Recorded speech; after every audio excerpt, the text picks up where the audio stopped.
Happy Monday and welcome to Casting the Net, Reeling in Holistic Health, where we care about your mental health and well-being. I'm your host, Coach Rice, and I want to make sure that you tune in every Monday at 8 a.m. Central Standard Time, where I have my special guest on to talk about real issues that matter most. I want you to check us out on YouTube, Facebook Live, on Business Facebook page, also on the Be Awesome Network. Stay tuned. I think you're going to really like this next guest. Happy Monday and welcome to Casting the Net, where we care about your mental health and well-being. I am your host, Coach Rice, and you know I always have amazing guests on, but wait till we talk to Dustin Kleinschmidt. He is an author, a coach, and a former pastor with over 25 years of ministry experience. He recently published The Wilderness Way. I can't wait to find out about that book, Finding Freedom in Life's Fractures, a book for people, caught between life and the life they expected and the life they're living. So I'm excited to talk about what his journey was like and what's the story behind what he does. So Dustin, tell us where you're from and tell us about this unique story behind why you do what you do. Coach Rice, thanks for having me. Absolutely. I'm so excited to be here. I'm from Los Angeles. I was an LA kid, grew up in the San Fernando Valley, which people from LA proper would get mad at me for calling myself an LA kid for being from the Valley, but I digress. So from the Los Angeles area. Didn't grow up in the church or around faith until high school. And a friend of mine kept inviting me to youth group, and I started going to the youth group. And then I came to know Jesus. And in that church, I found kind of that family that I had struggled to find outside of. In my own family life was pretty broken and messy. My parents were divorced, and I had a stepdad who was abusive. So I had like a lot of like messiness in my childhood. Okay. But I found Jesus, or he found me, I should say. And it's just, I tripped and fell backwards into ministry. I was the typical guy that I loved helping. And so as soon as I was part of the youth group, I didn't just want to sit there. I wanted to be a part of it. So, helped with whatever they needed help with. My joke in college was that I knew 4 chords on a guitar and our college pastor knew 3 chords, and that made me the worship guy. So I started leading worship and all that kind of fun stuff. And it led me into pastoral ministry for over 25 years. So everything from a worship pastor to student ministries to executive pastor. I planted a church and then was leading a church as a senior pastor right before my kind of resignation, and kind of where I went through this really dark period and resigned, and kind of what ended up becoming the book came out of this season of burnout and emotional and mental fatigue and all of those things that I had not expected at all, especially, having been in and around ministry for so long. But kind of came to the end of myself. And in that next 2 years of everything from counseling and coaching and a pretty deep depression, anxiety, and panic attacks that I had never experienced before, all those kinds of things. God began to really reframe and reform the way I viewed my relationship with him and with the world around me. And it led to the book, and it led to me doing some other coaching stuff. And it's been a challenging and painful journey, but it's been really, really good. And I'm excited to share with people about what God's been teaching me. So prior to the burnout and in ministry, what was it? How did you view your relationship with God before that? Yeah, it's like anything, it probably, we went through seasons. I would say when I first became a Christian, so I wasn't a rebellious kid. The joke is there weren't a lot of felonies, but there were quite a few misdemeanors. So I wasn't bad, but I was bad enough, right? I was on the edge of good. And I had a single mom, right? So my mom she's working 60 hours a week to just try and keep us going. And I'm, I'm a typical 80s latchkey kid. I had way too much freedom, way too much time, and enough, a short enough attention span to get in trouble. So when I became a Christian, I brought some things into that. I brought a struggle with pornography and lust that had started when I was very young, and I didn't know how to navigate that. And I was, in many ways, because I had come to faith in high school, it was a celebrated story and it was genuine. But then I think I started to feel the pressure of like, oh, um, like they took, I stood on the stage and was like, this is a young man who came to faith in Jesus, and I got to tell my story of coming to faith, and then all of a sudden, then God starts to peel back these layers of things that you're struggling with, and it's scary to try and admit that stuff when you're kind of like the golden boy in some ways of like Right. this cool story. And I really struggled with learning to be vulnerable and learning to be honest, Mm. and the fear of rejection. Like, yeah, but if they knew what I really think, or if they knew what really goes on in my heart, then they would reject me. Even though nothing that any of these people, had some really good people discipling me, nothing they ever did or said would really make me believe that they would have rejected me. But my own fear kept me trying to kind of play both sides of the fence. Like, the fake it till you make it. Like, I'm just going to keep trying. I'm going to keep working. Hmm. I'm going to keep, confess my struggles to the Lord and hope that it works itself out. And in that, to get back to your original question, what I was believing about God is that Jesus loved me and he forgave me, but he was kind of perpetually disappointed in me. Like, Okay. I couldn't get my act together in essence. And Right. so there was this kind of weird, like, yeah, I know he loves me. He loves everybody, but he's a little bit eye roll at me because I Right. can't get my stuff together.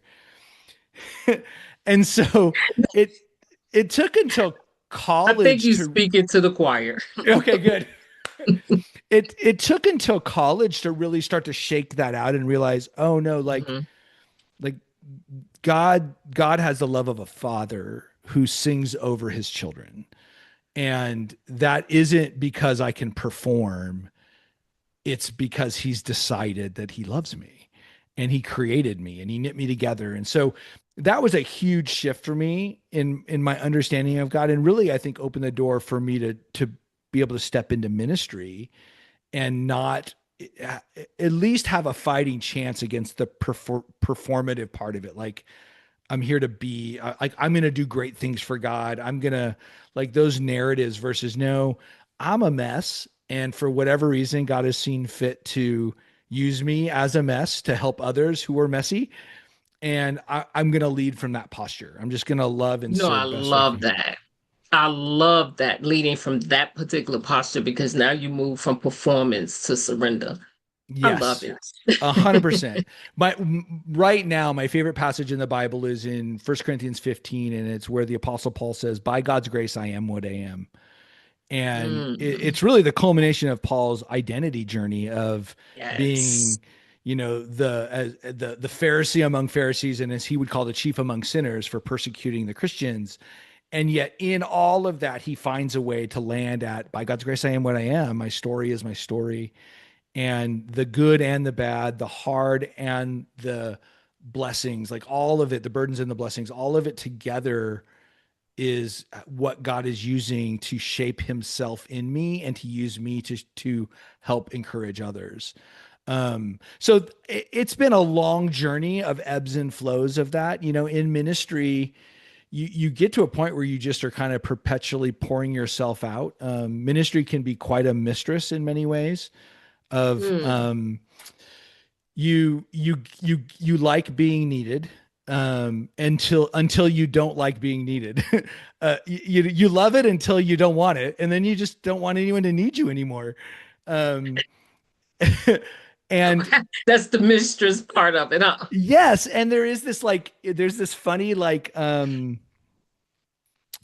it's like the gift that God's given you. For me, that desire to serve and to help and to care for people has a shadow side, which is the need to be needed by others, the need to be, like, Yes. somehow my validation is in whether or not these people like how I'm shepherding or teaching or leading, or how well the church is going, or all those things. And my burnout wasn't a result of kind of a major thing. It wasn't like I crashed and burned, had an affair, any of those kinds of things. It was almost death by a thousand paper cuts, where it was like Mm. every little moment, all every year of, every email of what someone didn't like, and then trying to navigate that, and trying to be gracious and at the same time draw clear boundaries.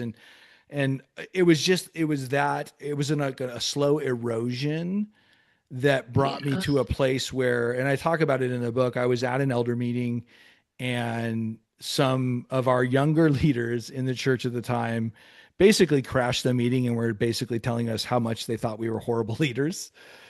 And so I'm looking at these two guys who are in their 20s, and I'm going, okay, so they say they don't want to follow our leadership anymore. So that means I got to fire them. Like, so that's what we're Right. at is it's like, oh, well, then you don't want to be part of this team. And then Because I'm you're in not my mind. aligned. Yeah, exactly. And so then in my mind, I'm going, but I'm not going to be able to tell that whole story to the congregation, because guaranteed, I mean, that's just how churches work. There's this, you don't want to just air everyone's dirty laundry. And so then who's going to be the bad guy in all this? Like, why did you let so-and-so go? Why are we making more changes? And that was the moment where I was like, I remember getting in my car and I called my wife and I just said, I don't see a way forward for me. Like, I can't do it again. Mm. I can't take another bullet. I can't be the bad guy one more time and just swallow it. And so I prayed about it for a day or two, talked to some friends, and then ultimately sent in my resignation and said, "Hey, I'll be here through the end of the year, but you guys are going to have to figure this out on your own." Wow. I like how you mentioned death by a thousand cuts, because that's how burnout is, right? Yes. You're right, it doesn't happen overnight, but it happens with this internal struggle. Hmm. When you say, like you said, there's a part of you that know you called, and Hmm. then a part of you that's saying, wait a minute, I'm getting something out of it too. But Yeah. it's feeding something that you really don't want it to feed, which is validation. And that's when you get in trouble. Because Yeah, absolutely. And it's Mhm. it's that weird thing where it's always like we're always mixed motivations, right? Like I'm never pure on one Yeah, side or the other. There's always a part of me that's like, yes, I genuinely want this message to impact people and for God to work in their lives. And I do want validation. And I think I spent a lot of years trying to like suppress the one. So it's like, okay, I'm not going to think about that. I'm going to push that bad thought down, and I'm going to just worry about this or think about this. And a friend of mine actually told me this. He goes, I've learned that rather than trying to suppress it, I just confess it. I'm like, well, one, that rhymes. So good job. And two, like that idea of like, hey, God, like I'm bringing you both sides of me and you're going to have to exactly. figure it out. Like I can't discern which, my heart is so wicked above all He things. said it. He said it in the word, right? Yeah. The That I heart is can't even, deceitfully wicked. yeah, I can't even discern what of this is genuine and what of this is my own desires. And so Mm, I'm just going to bring it to you. You can separate the wheat from the chaff. You'll figure it out. And I'm going to do my best to serve the best I can. Um, and so all of those things together, yeah, that can lead to um, a place of fatigue and wearing. For me, it did at least. Some guys handle it better. Some people handle it better than others. For me, it was just a moment where I needed to step away from the vocational ministry piece, and I needed to step away from my salary being attached to my spiritual journey in mm, so many ways. It just all of that got so conflated. And, because no one, I mean, I didn't stop spiritually growing. And so things that I believed, the Bible said a certain way when I was 20 aren't necessarily how I see them today, because we just grow, we change, and it's not a right, right or wrong. It's just like things morph. And then but then you're interacting with people who are like, no, that's the way to think. And I'm like, well, but I don't know if I think that way anymore. And so how right, do I navigate that? And if I stand on the platform and say it a certain way, I'm going to get 10 emails.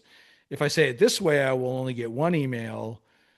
But I don't want to like change my convictions. Like I don't want, so right. it's just there's so much underneath all that. So a lot of mental That is gymnastics so going true. on. That is so true. So how did your wife respond to that actual vulnerability message that you actually handed over? Yeah, my wife has been amazing in this whole journey, and it's been fun. Fun. I say that. It's not been fun. Um, she's been on her own, like, mental health journey as well. Like, Okay. she grew up in a family that was very dysfunctional, very rigid. She grew up Russian Baptist. So if you think Baptists can be a little bit stiff, imagine Russian Baptists. Like, they don't think Mm. anything's funny ever. Oh It my was God. it was rough. Like, it was rough for her. And so, as she would describe it, her whole life has been about making herself be as small as possible. So Hmm. always get good grades, never get in the way. So, and like, yeah, she's just always been that. She was that girl. So when as that whole kind of 2 years or 3 years leading up to my resignation, we were in the conversations together, and we knew that the way the church had been going, because the church had gone through a major crisis. The lead pastor that I had worked for previously, who had planted the church, had an affair and had left. And then they asked me to come in and kind of help right the ship and reorganize things. And so you're just stepping into a very messy environment. There's a lot of distrust Okay. with people. So there's a lot of chaos within the chaos. On a good day, a church can be chaotic and Yes. challenging. When you're coming off the backside of COVID and you're adding in all of those things, Ooh. she was aware all the way across. I learned, to be honest with her. I think early on, or for many years, I tried to shield her from a lot of it. Hmm. Like, you don't want to know how annoying these people are. Like, you don't want to look at them different on Sunday. Like, we're better off. And so I would do a lot of like, hey, how's your day? It's fine. Things are fine. Like, just, we're good. Um, and I learned that I was shortchanging her and God's gift in her to be able to care for me Mm. and to love me. And in that last year, especially, we became really good at just like, here's what I'm feeling. And even in the subsequent years, I talk about in the book, the funny thing is I thought my resignation was going to feel like relief. And so I'm like, okay, good. Like, now I can kind of Okay. reset. And actually I didn't have my first panic attack until 3 months after I resigned. Wow. And it was like the body catching up. Mm. And then all of a sudden this sense of like, well, what am I worth now? Like, what am I here for? Like, this has been my whole life since I was a junior in high school. Why am I here? What am I doing? And then obviously the things like, how are we going to pay the mortgage and like all those other things as well. Right. And I was in my late 40s at the time, so it's like, oh, I'm like, I have to start a new career at 48. Like, I don't like, I have a degree in ministry. That doesn't do much in the marketplace. Like, knowing Greek and Hebrew does no good in a marketplace job at all. So all of that stuff started to kind of collapse on me, Mm. and that's really where, I think God began to bring out of me these things. And the core thing, and this is really the heart of the book, and it's the core thing I think God taught me, was I didn't realize that I had kind of a subtle transaction with God, that when we were asked to go back to that church and take over as lead, knowing it was hard, we prayed, and we really felt like God was telling us to go, and so we went, and we were faithful, and we were obedient, and we did what we were supposed to do. And so there was a part of me that believed, well, because I did what you told me to, it'll work itself out. Like, somehow it's going to land. And when it Mm. didn't, and I stepped out of that role, it was an honest, like, what the heck, God? Right. Like, this isn't fair. Like, I did what you asked me to, and now I'm the one who's getting beat up. Um, and so what he began to do is, in those conversations, and there were definitely some raw conversations with God. If I've Like learned one, David had. yes, if I've learned one thing, it's that God wears big boy pants. He is not afraid of hard conversations. Mm-mm. And in those conversations, he began to say, "Hey, you're telling me a lot about your disappointments, but every disappointment is built on an unmet expectation. And I want you to examine your expectations." Mm. And that was like a mind blowing thing, where it was like, oh, I had this subtle quid pro quo. I had an expectation that you were going to make it all work out and that somehow I was owed that. And because I did what was right. And the Bible actually doesn't ever teach that. And I know that. I No, it know it in doesn't. Greek. And it says It things doesn't. like, You're right. yeah, it says in this world you will have trouble. It says, We skip over that part. yeah, exactly. It says all these. And so it was funny. Like, again, a guy who spent a lot of years in Bible school learning these things is like, wait a minute. I've had an expectation of God that he never promised. Mm, And, and it led me to this understanding that life is always going to be simultaneously beautiful and broken. And the illustration in the book, the idea of the wilderness way, is this idea that when God rescues Israel from slavery in Egypt, right? So he rescues them from slavery, and then he tells them about the promised land, but then they spend 40 years in the wilderness. mhm. Um, and the way I started to see it is I've been rescued from slavery when I put my faith in Jesus. And one day I will get a promised land. Revelation talks about there will be no more sorrows and God will wipe away every Right. tear and everything will be restored at some point. But in between is a wilderness, that this life is a wilderness, that as beautiful as it can be, there's always going to be a bit of heartbreak and brokenness. For every beautiful baby that you see born, a person, a family member dies in someone's life, right? Right. Laws. Yeah, there's always loss. And so rather than putting all of my energy into how do I get out of the wilderness, because that's how I used to think, like, oh, it's a hard season, it's a wilderness, I got to get out of it. Instead of that, it became, okay, where do I see God working in the midst of this? Like, if life is always going to be challenging to some degree, even in the midst of its Right. beauty, I want to see what he's doing and I want to see where he's working and I want to see what he's forming in me so that I can learn to trust him more, so that I can learn to rest in him more, so I can have that peace that he promises that surpasses understanding. Peace isn't a result of good circumstances. Peace is a result of knowing the one who's above your circumstances. And so that really became like this earth shattering, life altering thing for me. And it's allowed me to really navigate the complexity of life in a whole new way. When a friend calls and says, "Hey, my wife's leaving me," I can go sit and have coffee with them and be present and grieve and say, "Man, I'm really sorry." And at the same time have hope that God's in the middle of it somehow, even though I don't have the Hmm. answers and it doesn't make sense to me. And that's really kind of the core of the book. And it's become the core of my journey and how God has reoriented my heart in dramatic ways. That's powerful. And I really like how you talk about the wilderness Mhm. and how we, because I think church perpetuates, if you do this for God, he'll do that. A quid pro quo undertone. Mhm. And God is not like that. He's relational. Mhm. It's a reciprocal. Is I do this Yes. because I love you versus, and Yes. if we don't establish that and understand that he owes us nothing and you're right, he never promised that, but we always think you owe me for helping you Yeah. It or for is. like our sacrifice is so big that It's like kind of bigger like, than what Christ did. yes, exactly. And it's kind of like, it's like when my kids were little, my boys they're now grown, but when they were little, like we'd be in the front yard and they'd be riding their bikes and they would try and do something cool, like stand on the seat or whatever. And it's like, "Hey dad, watch this. Hey dad, watch this."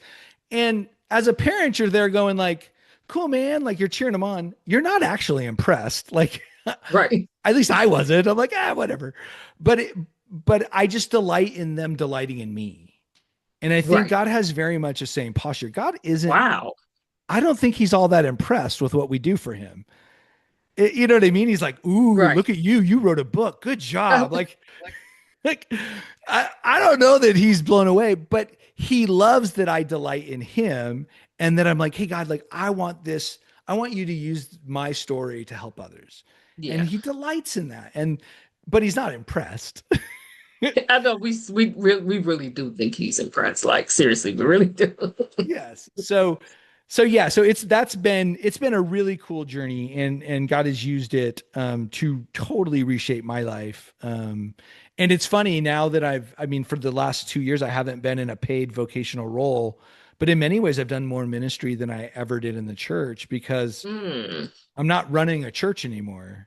I'm actually able to go sit with friends who are hurting and care for those who are struggling, and I have the space that I never had in many ways. Or that's not probably not fair. I never prioritized that stuff because I was so busy trying to run a church got it. It's totally versus different running a church versus being in the ministry within the yes. church Yeah, and then because you being have so much present. on you. Yeah. Yeah, when I would do meetings and I'm sitting in a meeting with someone who's sharing their heart and I'm thinking about the message that I got to prep for that Sunday. And I'm Right. not present in the moment. I'm not really giving that person what they deserve. And so now in this season, it's been really nice to be able to learn how to be more like Jesus, just unhurried and present. Mm. So in this book, The Wilderness Way, what do you want the world to see most about the Hmm. message in this book? I think the thing that I want people to know more than anything else is, especially for those who are going through a hard season where things are not going well and life has not turned out the way they wanted, and they're having those what the heck conversations with God. I want them to know that your situation is not necessarily a result of your mistakes. It might be. And whatever it is you're going through is not indicative of God's disposition towards you. Like, Mm. God's not angry at you. He's not standing off in the corner with his arms crossed going, see, told you. If you hadn't dated that guy, if you hadn't done that, you know what I mean? Like, if you hadn't made that mistake, like, that is not the God of the Bible. Mm. And in fact, when we feel most crushed, he is the closest. And he doesn't show up necessarily with fire and wind and storms. He shows up in whispers. And it's us trusting enough and slowing down enough to listen and to say, okay, God, like, what do you want to do? What's going on here? I need you. And you see this, like you had mentioned David, all through the Psalms, where David, he looks bipolar because he's like, where are you, my God? My enemies are Exactly. everywhere. And then he turns around and goes, and yet I will trust you. And it's like, wait, bro, like that's like I know three when I used to verses read it, apart. I felt the same way. I said, what is wrong with him? It's like a hard right turn. But that just shows you like that's honesty and trust at the same time, that life is both things, and it's okay for us to be messy, and it's okay to us to come to God with the full force of our frustration. This is the book of Job, right? Um, Job got a raw deal by every account. He did not deserve what happened to him, and yet God was not put off by Job saying, just like, what are you doing? Like, what's going on? God was gracious and loving and present. Hmm. And then God did remind him, hey, I'm God. You weren't there when I Right. created the foundations of the earth. Yeah, he had to Um, remind them. Yeah. yeah, like, hey, just as a heads up, I got the capital G next to my name, not you.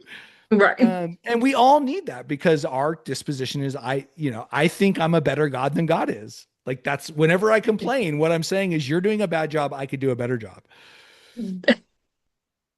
No, now those are some hard truths right there. Yeah, a little, but it's true. So I want people to know that. I want people to know that God is not perpetually disappointed in you. He loves you with an everlasting love. Hmm. And he's not looking for you to figure it all out and fix it all up. And he's looking for you to just to trust him. And so like Psalm 37 has been kind of the key passage for me in this whole season. And it says, trust in the Lord and do good, dwell in the land and befriend faithfulness. Just delight yourself in the Lord and he will give you the desires of your heart. So the idea of trust in the Lord, right? So you're God, I'm not. Do good. What's the next thing I'm supposed to do? Don't lie, don't Mm. cheat, like just make the right decisions, right? Morally. dwell in the land, which is all about being present where I am. Because I always think about where I'd rather be. Like, I wish I could have, and if only this could work. And then, so I'm thinking down the road, and he's saying, yeah, but right now I have you here. What does today look like? What does it look like for you to the next line? Befriend faithfulness today. And I love that translation. Like the idea of that making faithfulness my friend. I don't have to be extraordinary. I don't have to be special. I Mm. don't have to have all the answers. I just have to be faithful. And then in doing that, and all of that stuff is out of a delight in my heart for him in the way that he delights in me. And so that gives us, I think that those are such helpful, like that's how I can walk out every day. If I keep that posture every day, then I will likely have a measure of peace and freedom that I probably wouldn't experience if I'm trying to always manage and mitigate my own life. Awesome. Now, is your book set up like a Bible study, like where you can use it in a Bible study group? Yes. Well, what I did is I actually wrote a workbook to go alongside the book separately. And I've been around Bible studies long enough to know that when you have a Bible study, people don't read the book that you're supposed to read to come to the Bible study with. Right. And so I wrote the workbook so that you don't have to have read my book to be able to have a meaningful conversation. So it does work really well together, but I've led enough small groups to know that like a Right. lot of That time is so people are true. flipping in the car on the ride there to make Right. sure that they're Let me hear. Yeah. so yes, so there is a workbook as well available. Both of them are available on Amazon, but the workbook is really good for personal study, and it's more of like I want like giving people a place to reflect on these things in their own life and their own journey, I and like that. taking the scriptures that are from the book and then processing them deeper. And I think in terms of four elements, emotional health and growth, spiritual health and growth, relational health and growth, and then organizational health and growth. And so it kind of all of this stuff tries to holistically think through all four of those areas of our lives. So your emotions your emotional health is your relationship to yourself. Spiritual Hmm. health is your relationship to God. Relational health is your relationship with others.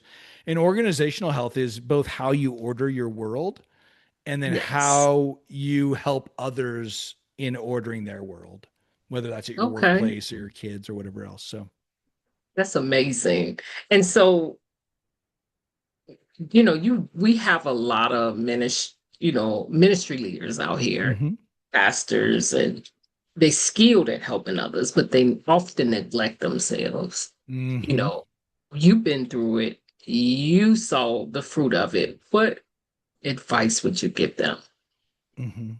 Um, don't go it alone. Every There are common themes with every pastor friend or even just leadership friend I know that's had a complete meltdown, whether it's a moral failure or whatever. The common things are a lack of personal self-awareness. So like not willing to look at your own heart deeply and go, "Ooh, we got some stuff we got to address here." And to kind of skim along the surface. And whether you skim along the surface by being busy or focusing on others or whatever, but it's a lack of self-reflection, like healthy Mm. self-reflection. So that's one thing I see a lot of. The second thing is having meaningful relationships with people who don't need anything from you. So if you're a Mm. pastor of a church, your other staff guy who you write his checks probably isn't going to be fully honest with you about the things that Right. he's frustrated with, right? And even to a degree your elder board or your leadership team, like they're like you need to have people in your life who will not put up with your BS, who don't buy into the smoke and mirrors and are willing to push on you. There's a difference between being authentic. Authentic is me saying here's what's going on inside of me. Vulnerability is me saying, hey, I'm inviting you to step on my toes. I'm inviting Mm. you into my world. You get to ask me hard questions and I can't be mad at you for it. And so most leaders I know aren't good at vulnerability. They're good at transparency and authenticity to the degree they want to be. They're not good at vulnerability. They don't have people that will ask them hard questions. So I would encourage one, self reflection, two, real people that can ask you hard questions, and then three, genuine community, like genuine friendships. Like if your whole life is work or ministry and you don't have friends that you can just go sit and have a drink with and eat dinner and laugh and maybe tell an irreverent joke to, you're probably not in a healthy place. Because you become Hmm. so insulated and so isolated from Yeah, the world out there, and you need to be in and around your peers and your friends. So that's advice I would give, is that for me, I needed what I call an expensive friend, a counselor. Like that was a big help, like getting a clinical counselor and really unpacking what was going on to help me to self-reflect better and then address those things. So um, I just think leaders need to spend as much time working on themselves as they do working on others, if not more. that's true. Because I love how you differentiate vulnerability versus authenticity, because some people do think they're the same and they're not. It is Hmm. inviting people in, but of course, you want to feel safe when you do it. Yes. Yes. Yeah. But Don't it invite is everybody in, like pick right. and choose. but I, but yes, and I definitely agree with you on that. You have to invest in yourself, and that's why I Hmm. have a counselor Yeah, and absolutely. coaches to help me, because other than that, if I was isolated, I'd be having a board meeting with myself, me, myself, and I, and that don't go well because Hmm. we all agree on the same dysfunction. Yes. Yeah. We used to say this growing up in LA, my dad worked in the movie business, and the line was they started believing their own press. And it's like you start to believe, like, maybe I am as awesome as everyone's telling me I am. Exactly. And it's like, no, you're not. Like, don't believe that. That is so true. And so you made this, you left ministry. I'm sure you had an identity connected to it. And then you made this shift like, okay, I'm no longer in ministry. What was your identity after that? Like you had what was your identity before and what was your identity after? Yeah. I will let you know when I know, to a degree. I think that is kind of the journey I'm on. And I think I'm working on a second book right now, and it really is going to be about this idea of identity, Okay. like, and significance. So, um, I, about 3 or 4 months ago, I'll go back. I used to always say that my challenge is finding my identity in ministry, right? Like I don't want Hmm. to find my sense of worth in ministry, and I struggle with that sometimes. I used to say that a lot, and it was true, like a form of accountability, telling my friends, "Hey, man, like just don't ever let my identity and my sense of worth come from ministry. Like I want that to be in Jesus, right?" So I would say that, and like I said, 3 or 4 months ago, it got more nuanced. And what I realized, and again, I think this was the God Spirit kind of showing me this, is it wasn't that my identity was so much attached to ministry as it was my identity is attached to significance. Okay. And ministry was a vehicle for significance. Um, and when I say significance, it's not popularity. It's not about being cool or popular. It's Hmm. about, does my life matter? Am I making a difference? And that could be with Okay. one person or a group of people. And again, like we talked about earlier, not a bad thing in terms of a desire to make a difference, but it's an unhealthy thing to have as a sense of worth. Right. And so that's what I've been on this journey. And that's where that passage in Second Corinthians, by God grace, I am who I am, has been so significant. And you look at Paul's journey and how he was, top of his class in Pharisee school as a kid. He had the whole first 5 books of the Bible memorized by the time he was probably 8 or 9 years old. And Right. he was a Jew among Jews, as he calls himself. And then he becomes a persecutor of the Christians because he's going to be the best Jew and he's going to take care of this horrible, blasphemous thing that's going on about this guy, Jesus. And then Jesus knocks him off a horse, blinds him, and says, "Surprise!" And all of a sudden, Paul's whole world is turned upside down, and he realizes, I've actually been working against the very God I'm so dedicated to. And then he has to wrestle through being the least among the apostles and the worst of all sinners, and knowing what he did to Christians. I mean, there's a reasonable inference that he was abusing, if not overseeing, the Hmm. murder of Christians, right? And he had to reconcile all that and accept God's grace for him, and accept that God loves him and is for him. All of that stuff had to happen in Paul's journey for him to get to the place where by God's grace I am what I am. And I think that there's a lot for us to learn about identity in that and how we root ourselves in who Jesus is. And again, like self-reflection, where is it that I go searching for worth? Like what are the things that I want to grab onto? And for me, one of the core ones is significance. That's the thing. It's like, I want to wake up and know that my day mattered. I want to wake up and know that my life matters. And again, it's not a bad thing, but most of the idols in our lives aren't bad things. As Tim Keller would say, most of our idols are good things that we've made ultimate things. Right. And so my kids are a good thing, but if my kids are my sense of worth and value, we got a problem, and that's so true. How you get helicopter parents and weird sports parents and all those things, right? Throwing things at coaches and like, that's your identity is in the wrong place. That's an idol. I like how you put that, because that is so true. We don't think about that, right? No.